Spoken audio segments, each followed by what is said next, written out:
that, if adopted, would lay out a framework for making these judgments. But let me just explain what we're trying to do. We had a financial crisis that was caused in significant part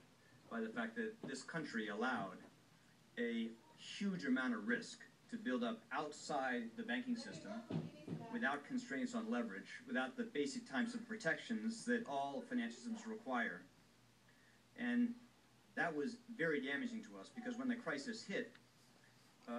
markets just sucked all the oxygen out of that parallel shadow financial system. It came crashing down, put enormous pressure on the rest of the system, and that was one of the huge accelerants and amplifiers of our crisis.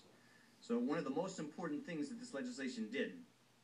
was to give us authority we did not have, to make sure we can apply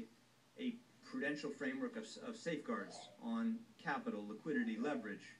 for institutions that pose that type of risk to the system. Senator Shelby's absolutely right that it's very hard to judge who can be systemic in a crisis, but we have a basic obligation to make sure that institutions that operate like banks, provide the same function as banks to the economy, are large and leveraged and vulnerable to liquidity pressures, and the basic utilities markets require